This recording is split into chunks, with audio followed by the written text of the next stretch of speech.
तो दोस्तों आज हम राजस्थान सीटी के लिए 25 इम्पोर्टेंट प्रश्नों के बारे में बात करेंगे और ये सभी प्रश्न मोस्ट इम्पोर्टेंट सिलेक्टेड प्रश्न और परीक्षा में आने लायक प्रश्न, इसलिए वीडियो में आप अंत तक जरूर बने रहे। तो चलो वीडियो को शुरू करते हैं। तो आपका पहला सवाल है कि भील जनजाति से संबंधित चिमाता है, मोस्ट इम्पोर्टेंट क्वेश्चन है और ये तीसरी बार रिपीट हुआ है।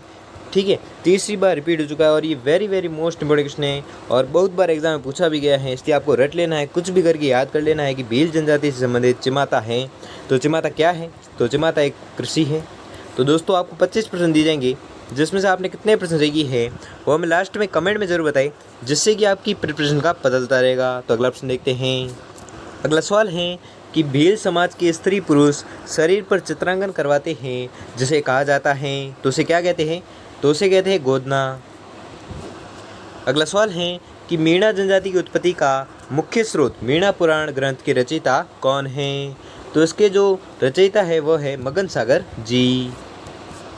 अगला सवाल है कि राजस्थान की वह जनजाति जो अपने विवादों का निपटारा हरिजन से करवाती है, तो ये करवाती है सांसी जनजाति। अगला सवाल है कि मीणा का अर्थ क्या है? मोस्ट इम्पोर्टेंट क्वेश्चन है। तो मीणा का जो अर्थ है वो अर्थ है मछली। अगला सवाल है कि रुख बायला का अर्थ क्या है?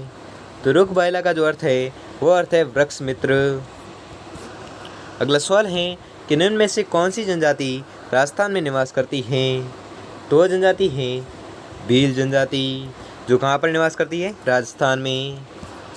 अगला सवाल है कि भीलों की भाषा में डेपड़ा है, मोस्ट इम्पोर्टेंट क्वेश्चन है, बहुत बार एग्जाम में रिपीट भी हो चुका है, इसलिए इस प्रश्न को आपको रट लेना है, कुछ भी करके याद कर लेना है कि भीलों की भाषा में डेपड़ा है।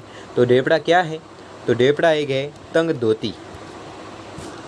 अगला सवाल है कि राजस्थान के किस जिले में जूमिंग प्रणाली की वालरा खेती होती है? मोस्ट इम्पोर्टेंट क्वेश्चन है। ये भी प्रश्न बहुत बार पूछा गया है परीक्षाओं में कि वालरा खेती है जो की जाती है, तो किस जिले में की जाती है? तो ये की जाती है उक्त तीनों में, डूंगरपुर, उदयपुर और बांसवाड़ा, तीनों में की जाती है। कौन सी कृषि की जाती है? वालरा की कृषि या खेती। अगला सवाल है कि वह कौन सा जिला है जहाँ जनजातियों का सबसे कम प्रतिशत पाया जाता है? तो सबसे कम प्रतिशत जो पाया जाता है वो पाया जाता है बीकानेर जिले में। अगला सवाल है कि सासी जनजाति की कितनी उपजातियाँ हैं? तो इसकी जो उपजातियाँ हैं वह हैं 2। अगला सवाल है कि मीणा जाति के गांव का मुखिया कहलाता है, मोस्ट इम्पोर्टेंट क्वेश्चन है। ये प्रश्न बहुत बार एग्जाम पूछा भी गया है, इसलिए इस प्रश्न को आपको रट लेना है, कुछ भी करके याद कर लेना है कि मीणा जाति के गांव का मुखिया कहलाता है। तो क्या कहलाता है? तो ये कहलाता है पटेल। अगला सवाल है कि डामोर जनजाति की पंचायत का मुखिया क्या कहलाता है? मोस्ट इम्पोर्टेंट क्वेश्चन है। ये भी प्रश्न बहुत बार एग्जाम पूछा गया है, इसलिए इस प्रश्न को आपको रट लेना है, कुछ भी करके याद कर लेना है कि डामोर जनजाति की पंचायत का मुखिया क्या कहलाता है? तो ये कहलाता है मुखी। अगला सवाल है कि भीलों के घर कहलाते हैं, मोस्ट इम्पोर्टेंट क्वेश्चन है।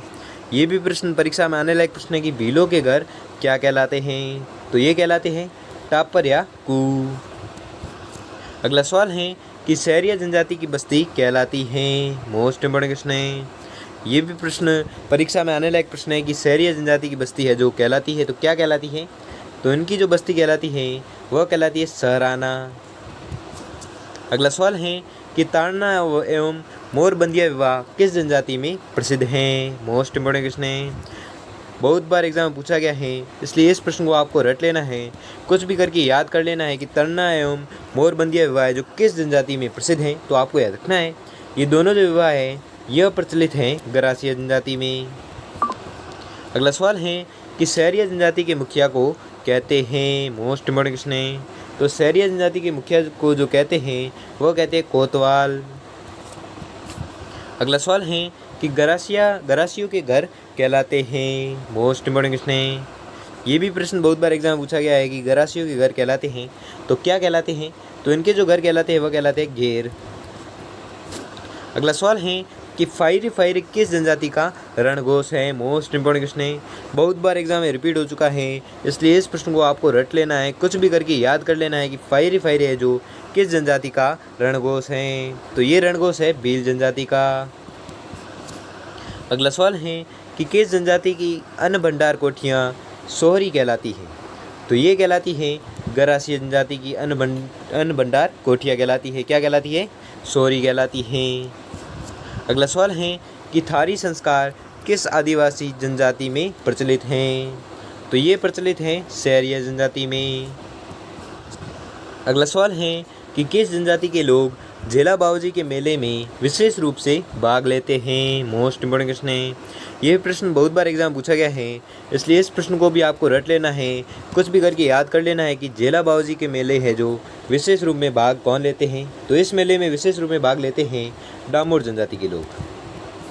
अगला सवाल है कि प्रेम विवाह का प्रचलन किस जनजाति में अधिक है? तो प्रेम विवाह का जो प्रचलन है वह सर्वाधिक है गरासिया जनजाति में। अगला सवाल है कि किस जनजाति में कुल देवता टोटम को पवित्र माना जाता है? तो ये जो माना जाता है ये माना जाता है भील जनजाति में।